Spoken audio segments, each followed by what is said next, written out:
Today, we have your questions and I have your answers. So get ready. It's an Ask DML episode and it's all unfiltered. Dennis Michael Lynch gives you his word and he will never let you down. He will always fight for America. The only one who really puts his money where his mouth is Dennis Michael Lynch. Hello, I'm Dennis Michael Lynch, and I thank you for joining me today. So at least once a week, what I do is I go on to Facebook and I say, hey, ask DML. Any question you want to ask, no topic is taboo. You could ask me anything you want, and then they all come rushing in. I take my favorite 10, and I sit here, and for about a half hour, I give you what I think the answers should be, could be, or at least what it is my gut tells me. So we're going to get right into it. But before I do that, let me just give you a couple of quick announcements. Number one, the Great American Newsletter. It is just doing sensationally well. Our open rate every single morning, it goes to your inbox. You got to watch out for Gmail and Yahoo and all these other different crazy email services throwing me to the spam. So make sure you check spam and you pull it over into your inbox. Also, a great thing to do is just respond to the email blast that I send out to you. So this way they say, oh, there's a response here. This must not be spam. So anyway, the Great American Newsletter is a newsletter I send out every morning. There's nothing else like it. Our open rate is double that of the industry standard, sometimes almost triple. People have just told me how much they love it. You've got to do it. It's completely for free.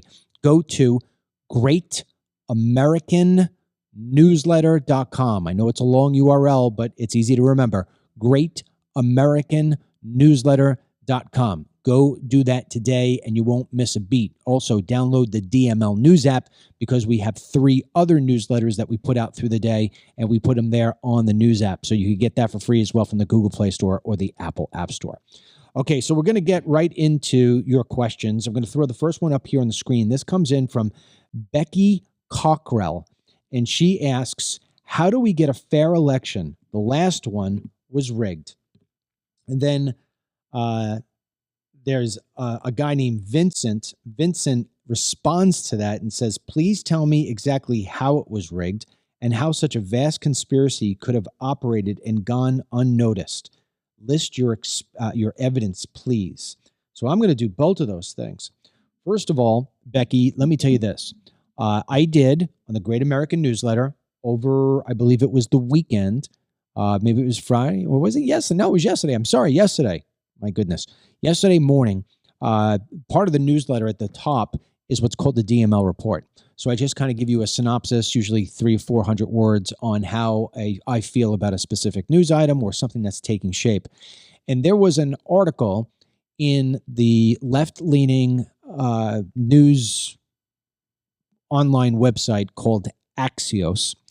And it was sort of contradictory, in my opinion, because in one breath it was saying about how it is that the Republicans are already getting ready to cry if Trump loses, that they're going to scream that it was stolen again. And then at the same time, the Democrats are taking the same sort of measures that the Republicans are taking.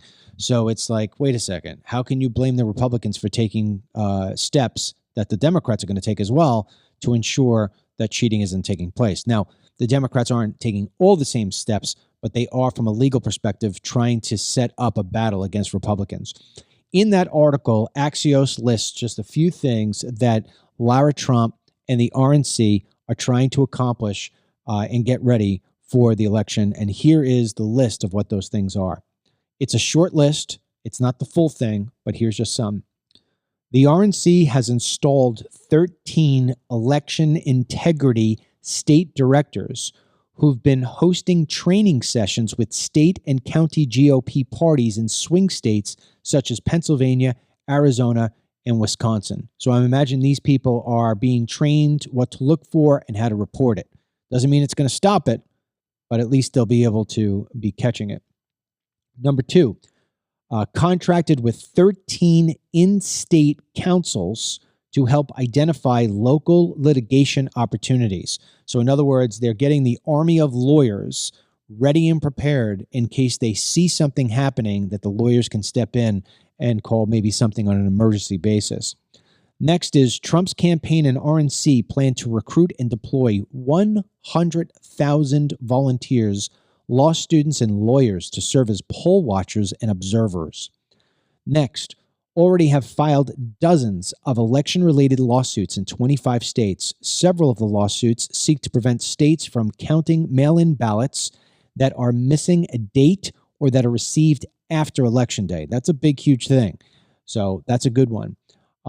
Others are challenging whether states have maintained accurate voter registration lists, prevented non-citizens from voting, and tightened voter ID rules. So they're going after these states. Now, some of these states are throwing out the lawsuits already, so you can only do as much as you can. But at least the people who we believe are lying and cheating know that at least this time they're being watched, and they may actually be held accountable. Now, going back into what this gentleman, Vincent, said. Vincent said, please tell me how exactly it was rigged. Well, listen, Vincent, here's the issue. Here's the big issue, okay? This is much like how it was that the Trump hush money trial was rigged. You were allowed to have a prosecutor bring up as a witness a person who is basically paid for having sex. And she wants to call herself a porn star. Other people have referred to her as a prostitute. I care less. All I know what you call her. All I know is that she is a person who has changed her story a whole bunch of times.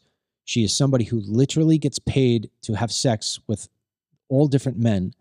And that is the witness. Now, Donald Trump wasn't on the stand. Donald Trump wasn't on trial for whether he wore a condom or didn't wear a condom. He wasn't on trial for whether he wore a robe or didn't wear a robe, or invited her into a hotel room or didn't invite her into a hotel room. That's not what he was on trial for. He was on trial for how it is that he assigned his expense to Michael Cohen. Was it done incorrectly? And on top of that, was it done to cover over another crime? And that crime was never revealed until the very end of the court. And we still don't know what it was.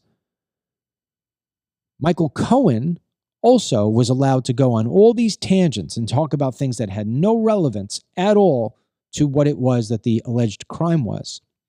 That is outside the scope of what it is that a trial should be. And if you don't believe me, go ask Harvey Weinstein, who just had his entire conviction in New York basically eviscerated because women were allowed to go on the stand and talk about things about Harvey Weinstein that had no relevance to the actual criminal case that was at hand. Donald J. Trump, on the flip side, Vincent, was not allowed to present any kind of real defense.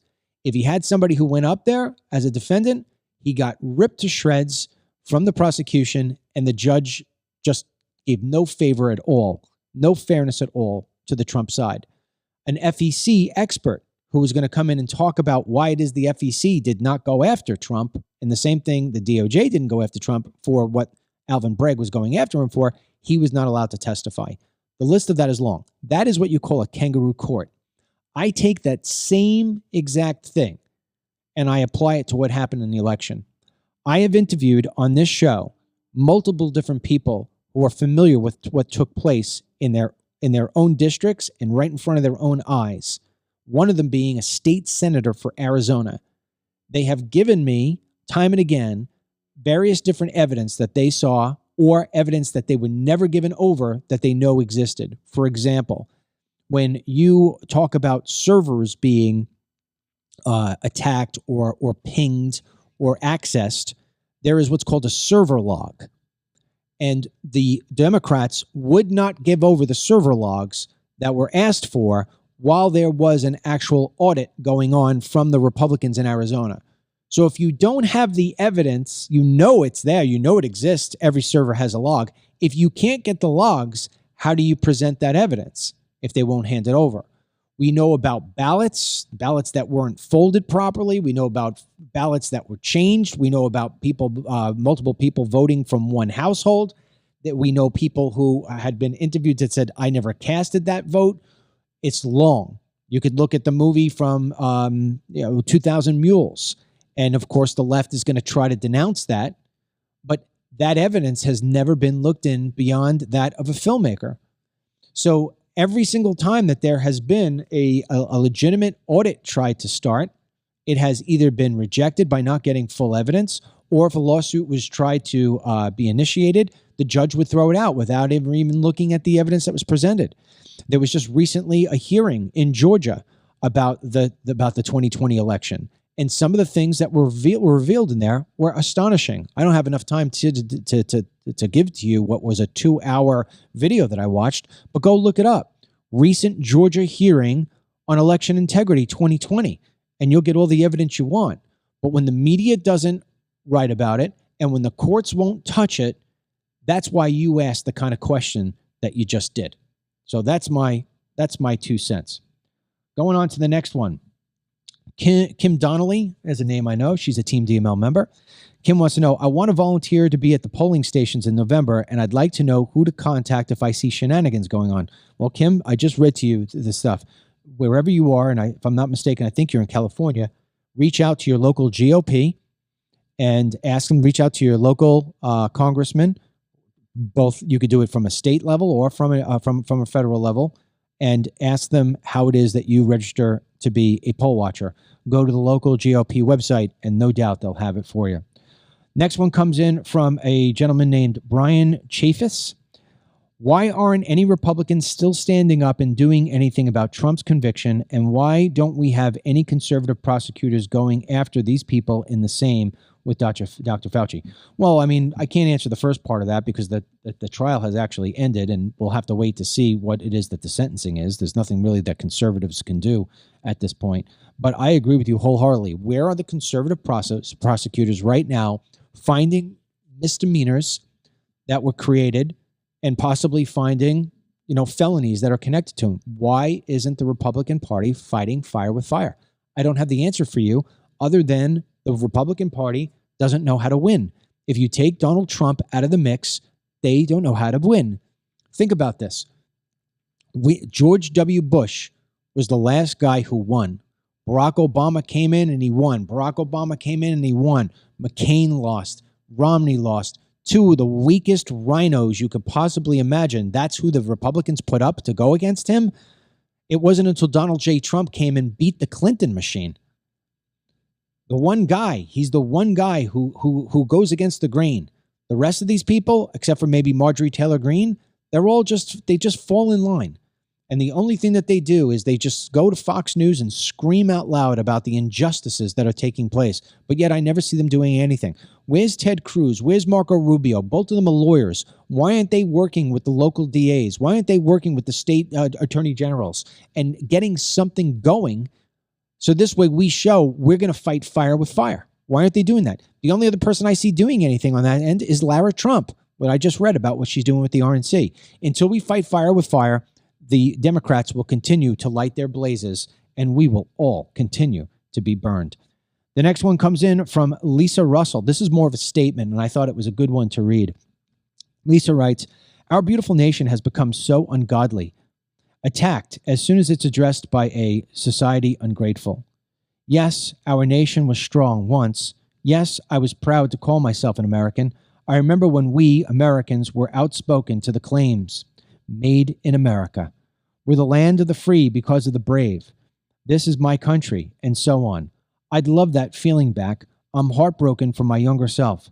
This is not where I imagined we'd be as a country. Help me renew my childhood hopes and dreams. Lisa, it is a phenomenal, phenomenal statement. That's why everybody loved Make America Great Again, which, by the way, I don't know how old you are, but that stems back to Ronald Reagan. Ronald Reagan is actually the one who made the term Make America Great Again. It was used by Clinton, and then Trump was just smart enough to put it on a hat. But Make America Great Again, what does that mean? The left will try to make it sound as if it's racist, as if you want to go back to the old days when there were slaves. That's just crazy. I think what we're talking about is going back to the old days with the white picket fence, where there was a purity, where there was a pride in your country, where when you waved an American flag, somebody didn't tell you to take it down because it was offensive to somebody who was here from a foreign nation, where we didn't leave our borders open, and where the concentration was on helping the homeless, helping the poor, helping the American citizen who's working and paying their taxes versus giving illegal aliens free space at a posh hotel. I think we're talking about back in the days when, yes, you had health insurance, and of course it was a cost, but it wasn't something that cost more than your mortgage. I think we're going back in the day where police were respected, that if a police officer pulled you over, you didn't resist arrest. You said, yes, officer, what can I do? Today, they're being called pigs. We're talking about when the military, when you could go and drive on I-95, or you could drive on Route or Interstate 10, or you could be on Route 66, and there would be a big, huge billboard, and it would be of a bunch of Marines looking tough with a big, huge square jaw, and it said, "We're looking for a few good men." You can't say that anymore. You can't say a few good men. That's not right. What about women? What about people who are women who identify as men? We're telling little kids nowadays to cut off their genitals. This isn't what we had in the 50s and the 60s and the 70s and the 80s and the 90s. This all started when the internet grew into a beast, and then when Barack Obama came in and said he was going to fundamentally transform the country. Those two things working in tandem, along with things like TikTok and China, have ultimately destroyed society. So the bad news is, Miss My, what is it? Marin, no, I'm sorry, that's the wrong one. Lisa, I can't promise you that things are going to go back. In fact, it may get worse before it gets better, just looking at AI. But if Donald Trump is in place, he could bring back a sense of national pride, a sense of national heroism, where America first is first and foremost on everybody's mind, where money is flowing again and success is a good thing, and boys are boys and girls are girls. It's not going to take 4 years to fix this. It's going to take 20, but we could get it. If Trump gets 4 and then his vice president or whoever runs for office gets 12, what will happen is this country will start to fall in love again with what we once had. If we tamp down immigration and we deport the people who are here, and we stop taking in so many foreign students, and we have people who are just pure American and love this country, that is how we get back. And that is another thing that really screwed us up. The mass immigration during the Bush years, and I'm talking about Bush Jr., just really screwed this country. You tack on what happened during Obama, you tack on what happened now, we're becoming a complete, when they say we're a country of immigrants, yeah, well, when you become a country of only immigrants, you have nobody with any lineage, you have nobody with any honor for this country, you have nobody who wants to defend it, they just treat it like an ATM machine. So there you go. Those are the things that need to be improved in order for us to be a better nation. This comes in from Marin Wires. She says, now that Trump has been convicted in an unfair and rigged court case, should he still go ahead with debates that are also going to be rigged against him? I think he should say he wants the rules of the debate returned to normal. In front of an audience, moderators from both sides, no cutting off the mics, or else he won't debate. He has nothing to gain and all to lose in another rigged setting. Miss Wires, politely, I disagree with you wholeheartedly. In the same way that the world and the country had to see the unfair treatment of Donald Trump during his trial, it really opened up eyes to people. You're now having Hollywood actors like Dennis Quaid say, you know what? I don't agree with that man, but I'm voting for him because we can't lose our country. You've got a Democrat who was running for president. I can't remember where he's from. I think he's out of Illinois. He got, he didn't go anywhere because Biden's there. Just called for Kathy Hochul in New York to basically pardon Trump because he fears it is going to rev up independents and people all over the country who are just going to vote simply because they don't like the way that he was treated because they fear that they would be. What's it? Dean Phillips is the guy's name. So when you look at all of that, my sense is this is a must. Let America see them turning off Trump's mic. Let America see that the advantages all fall into Biden's seat. Let Trump sit there and say, well, the reason why we can't have a live audience and the reason why we can't stand at the podium is because you're too old to stand. You can't do it. That would be great. Let Trump's answers come out, because they will come out. Let them come out. It's not rigged. And by the way, it will be live. So there will be no cutting and editing. And they'll cut and edit anything anyway for a commercial. So no, I disagree with you. He should go through with the debates, because it will highlight Biden's age. It will highlight when you've got two older men together. One looks very old and one looks very spry. And of course, the unfair treatment of Trump. Americans don't like bullies, and he's going to get bullied around. I think it's the best thing in the world that could happen. Next question is from a Whitney Runge. She says, how can we as conservatives protect our way of life when millions are pouring through the southern border that are taking our tax dollars, jobs, homes, assistance, filling our schools with kids that cost millions to teach because they don't speak English?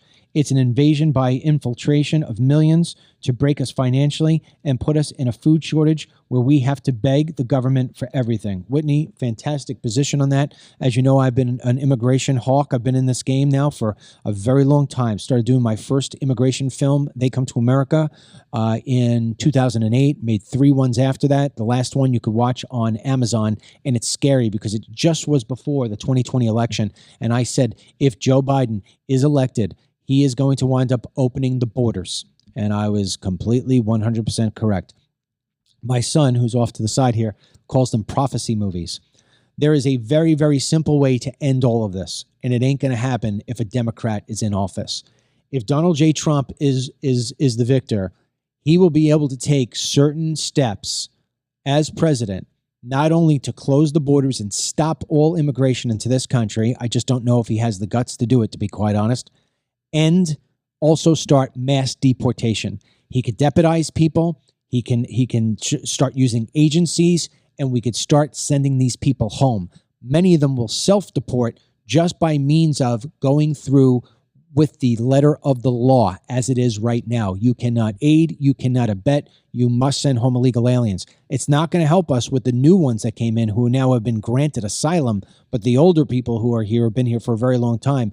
We could start deporting them first. And then what we do is we show that these asylum claims are not, in fact, being gone through. People aren't showing up for their claims, and we find them, we send them home. And once people know that they're going to lose the money and lose the access to money, they will self-deport. You can trust me on that one. Next one comes from Nicole Strathman Fiskin. I have a thought and a question. I probably feel a lot like you, and you feel like me, want to do more than just donating money to Trump. And I've seen a lot of people on various sites asking what they can do. So what if we organize a national call your congressman for Trump Day, to make sure that if they support, that support doesn't waver or change, or if they don't support Trump, we will try to change their minds, because God knows we can't count on the wishy-washy, spineless GOP. I've never organized anything of that nature before on a grassroots or massive national level, so I wouldn't be the person to give you the advice on how you would go about that or what have you. I don't think anything like that, as long as it's peaceful, can ever be a problem. There's probably better people. You could look for people who started the Tea Party or any kind of movement of that nature, and they'll have the blueprint for you, and I love the idea. However, you don't necessarily need to have a national day. I was once in an interview. I interviewed a gentleman who was a representative. His name was King, and he was from Peter King. He was from Long Island, and he used to be in charge of a lot of different subcommittees on national security. And I interviewed him, I believe it was for my second immigration film. And I asked him outright, what works best when people want to get change? Should they send emails? Should they protest? He stopped me in my tracks. He said, if you want to get on a congressman's radar screen, get people all day to call my office. All day. I said, why? Why would that work? He says, because each congressional office only has a certain amount of phone lines. He says, and if you're tying up my phone lines all day long, I can't get in any of the phone calls. I can't make any outgoing phone calls. I'd have to use my cell phone. If you're ringing our phone all day long, you are going to get the attention you seek. Trust me.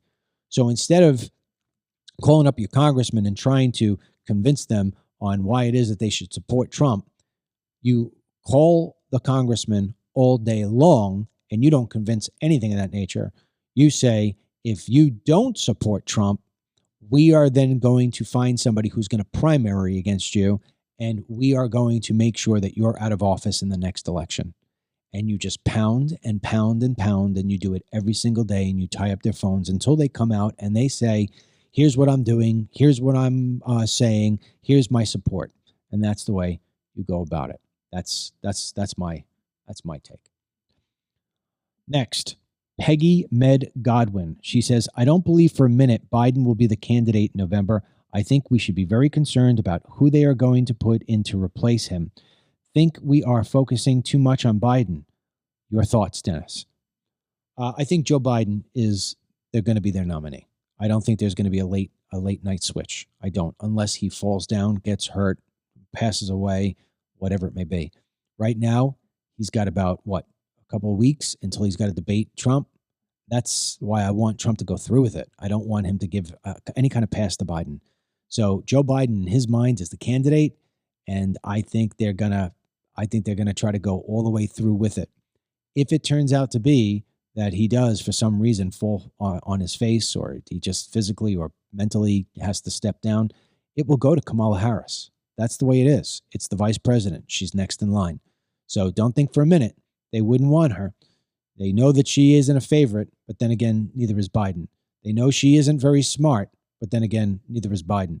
So, and she isn't very much liked, but then again, neither is Biden, and they're sticking with him. So they'll sell the story. The media will sell the story that Kamala Harris is a great warrior and that she did great in California and she was a great senator. And oh, by the way, she checks a lot of boxes. She would be the first, she calls herself black. She would be the first black female president in United States history. It's a lot of boxes. A lot of boxes. Kim Donnelly, one more question, Dennis. How long will it take Putin to go on the defensive with our American missiles going into his country? I don't know, because he's Vladimir Putin, and I can't put my mind in his mind. I can't think as demonic as he does. Just like I can't get my mind into Zelensky's, and I can't get my mind into Biden's. I don't understand why we're supplying our military assets to Ukraine, other than the fact that maybe we just want to wipe our stockpile empty, so this way China can come in and take us over. I have no idea. It's one way you do it. You deplete your arsenal, and you become very weakened. As far as when it is that Putin is going to strike back, he would need to get permission from Xi Jinping, and that's really what it comes down to. Xi Jinping carries all the power, all the strings. If Xi Jinping thinks it's time that he can actually put an assault on America, what he will do is he will go and he will invade Taiwan. Russia will continue to invade Ukraine, and they will take America and put us in a position where we show the world how weak we are, because we wouldn't be able to fight two wars at one time. How do we get rid of Congress? This comes in from Katie Uller. How do we get rid of Congress members who don't have our best interests at heart, especially when the choice is not good and there's no choice at all? The only way you do it is you got to vote them out. You got to vote them out. And the problem we're having is that it's going to be very hard to find good candidates nowadays, because who's going to want to run for office anymore after what we just saw was done to Trump? But, there are people out there who still, they believe. And if they know that they have people's support, that's the big thing. If you're thinking about running for office, which I once did, the number one thing that goes through your mind is, will enough people care? Will enough people support me? Or am I going to be doing this by myself? And so when people know that they've got the support, you'll energize them. So when you find somebody who's good, you start off by going to Republican meetings, go to GOP meetings, go to little, prayer services, wherever, where you know that there's going to be a large collection of Trump supporters, a Trump parade. I know there's a boat parade this coming Saturday in Palm Beach. There's going to be all boats there, and I'm sure people are going to go out after somewhere afterwards, whatever. Find the guy, find the gal in that crowd who really has a great voice and who's passionate about it, and tell them you need to run for office. And once they hear that, their ego goes up a little bit. Trust me, I know. And then before you know that, when they've got other people saying, I'll support you, that's when you start getting good candidates. So people need to know that they're going to be supported before they go jumping into the shark pool. Mark Snap says, what is the number one thing you believe is the most important thing Trump needs to do on day one as president? Wow. Man, his day one's going to be busy. If I were the president of the United States, if I was in his space, I would immediately shut down all legal immigration into the United States of America, claiming that we do not have the assets to vet the people who are coming in here and that there are credible national security threats that are all around us.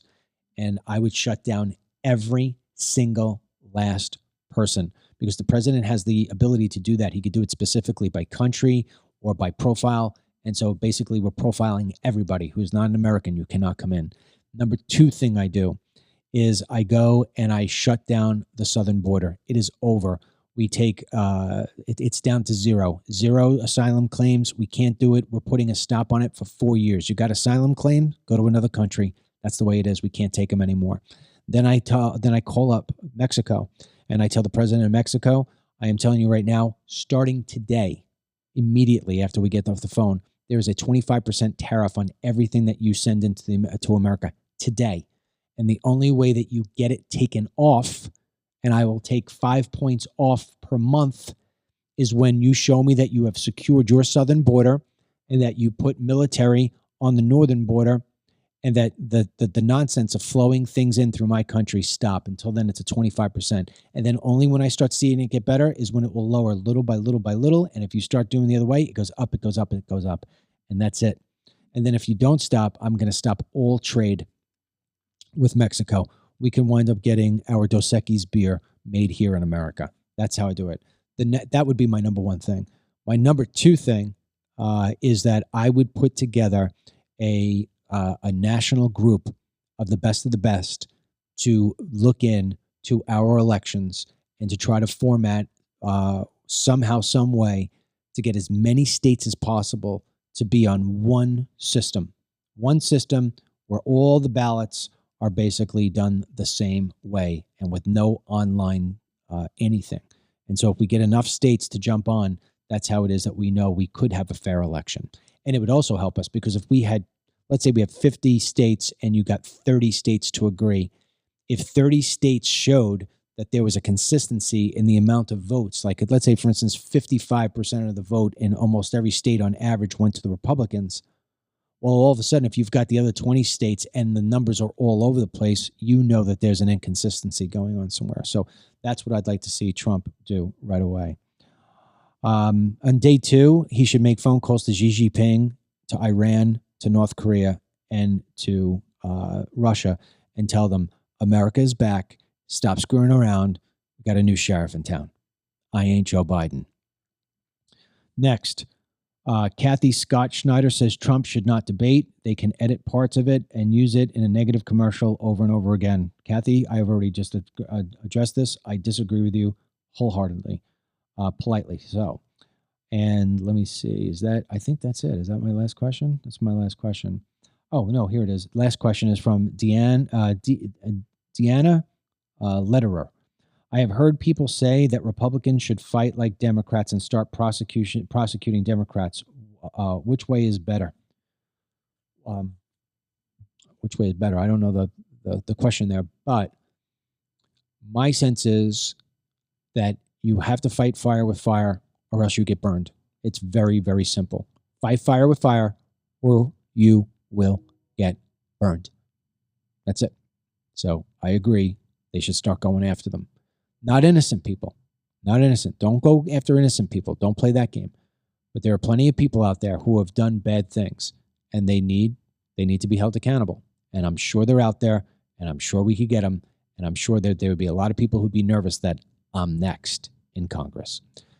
That's it for me. Please remember the following things. Here we go. GreatAmericanNewsletter.com. GreatAmericanNewsletter.com. Download that. Sign up there for free for my daily newsletter called the Great American Newsletter. Once I have your email in there, I don't share it with anybody. And that's it. It's just all for me and anything that I've got coming to you. You get it in your inbox every day. If it goes to spam, you got to check. It will come in from Mr. Lynch. Mr. Lynch is the sender. Pull it over into your inbox. Respond to it if you want to. So this way you get it every day. Then download for free the DML News app from the Google Play Store or the Apple App Store. You download it, and then what happens is 3 more times during the day, you will get another newsletter. You'll get one at noon, you'll get one at 4, you'll get one at 8. All collection of the news in one place. You could choose which stuff you're interested in and what you're not, and there you go. Thank you, DML. Thank you for informing me. 4 times a day, 1 comes in email, and then all 4 come in the DML News app. And if you could find a few shekels a month, $2.50 is the cheapest one. Go in and become a member of Team DML. You're getting this one today for free, but all my podcasts during the week are all behind the Team DML firewall, if you will, paywall, because I like to speak freely and because at this point in time, it's so expensive to do it in other places like Facebook and everywhere else. It's just so much to be loading these and unloading this. One place, if you want to hear what I have to say and you want to be part of Team DML, it's really cheap. No advertisements, no nothing. So go to teamdml.com on your desktop, or if you have the DML News app, go to tab 5. It says Interact. Go to the top. Boom. You could access it from there, and I would really appreciate it. We're a family-owned business, family-run business. We don't do the advertising thing anymore with Google or Facebook. It's hard to make money these days, but we're still in the game instead of quitting. So we need your help, and we appreciate it if you do it. Thanks so much, and may God bless you, your family, and the United States of America. We'll talk to you soon. Get the Dennis Michael Lynch podcast every day by subscribing on Apple Podcasts or Spotify, and download the DML News app from the Google Play Store or the Apple App Store for breaking news, merchandise, films, exclusive content, and Team DML.